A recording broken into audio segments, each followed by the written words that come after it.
Why, hello there. I'm Andrea Mew, and this is my semi-Lindy snack review.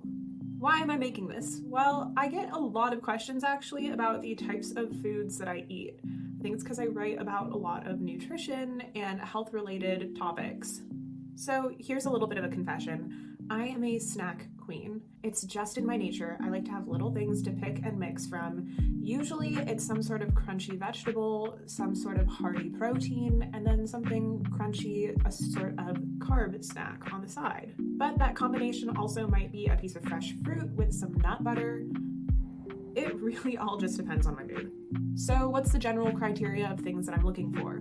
Well, I look for something that's nutrient dense and something that's not packed with a bunch of weird crap. Different types of preservatives, added sugars, really bad cooking oils.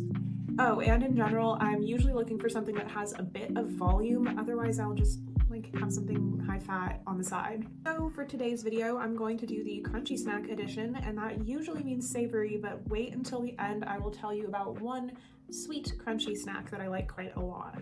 Let's get into it. Okay, so brief spoiler alert, most of these are very high in sodium, but as it turns out, sodium isn't necessarily as bad for you as people made it out to be.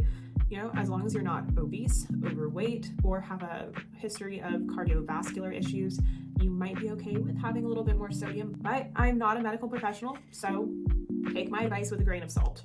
Okay, so number one, lesser evil anything. I'll start with the Himalayan sea salt popcorn. Take a look at the ingredient list. It is literally just organic popcorn, extra virgin coconut oil, and Himalayan pink sea salt. Then there's the absolute goat, that is the paleo puffs. These are just cassava flour, coconut oil, tapioca starch, coconut flour, sweet potato flour, and of course, pink salt. These are both such good bang for your buck. It's a high volume snack, both of them, and not too many calories, especially with popcorn. And while I love to make popcorn on my own, just at home with, stovetop method, shaking up the pan, it's nice to have a bagged version in case you're out and about. We need to talk about masa chips. There are no weird fillers, no preservatives, quite literally just organic corn that is fried in 100% beef tallow.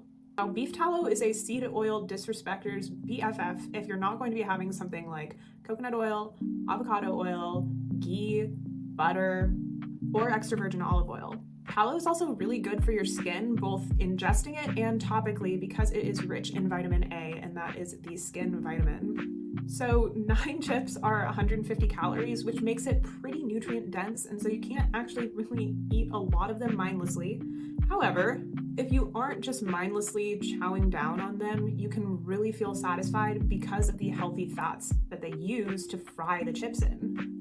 Healthy saturated fats are obviously really good for both men and women, but I often find the need to reiterate to women that they do need to, in fact, eat a lot of good, healthy saturated fats. Our hormones are totally thrown out of whack if we do not get enough healthy fats in our diet, and yet for years we were sold these trends from diet magazines that we should be eating the low-fat Activia, drinking skim milk, staying away from things like peanut butter, almond butter, cashew butter, and not eating any cheese. But that is a lie. Speaking of cheese, I need to tell you about my next favorite snack, and that would be Wisps. Yes. I get it. It would ideally be great to just eat like a refrigerated, high-quality cheese stick or any other type of cheese product that requires refrigeration. However, if you are packing snacks on the go, that is not always convenient, and so these are one of my favorite cheesy snacks to take along with me. There are a bunch of different flavors. I would say that Parmesan is probably my favorite, but I will give a special shout out to garlic herb. Why do I love these? They are really high in protein, and protein consumption is very important to me. Just one serving alone is 13 grams of protein. It's about 23 crisps, and I think that's only like 150 calories. So you could double that up, and for under 300 calories, you're getting 26 grams of protein, and you're having 46 chips. Like that's a good amount of food. Anyway, it's literally just cheese, enzymes, and salt, unless you're having one of the flavored versions. Okay, the next one is gonna be the saltiest of them all, I would think, and that would be Epic's brand of pork rinds. I made the incredible mistake of bringing these into a quiet movie, and let me just say, these are ridiculously crunchy. You want to be somewhere where no one cares if you are munching and crunching because they are extremely loud, but it is because they are baked pork rinds. They are so delicious. Ingredient list is pretty clean. It's just baked pork rinds, pork fat, salt, pink salt. They are paleo friendly, they are keto friendly, and they are actually pretty low in fat compared to other types of pork rind products that I've seen out there. For just 70 calories, you're getting 11 grams of protein, but let me just say you probably will not end up eating only 70 calories worth. I mean, I would double it up personally and then have an additional snack on the side.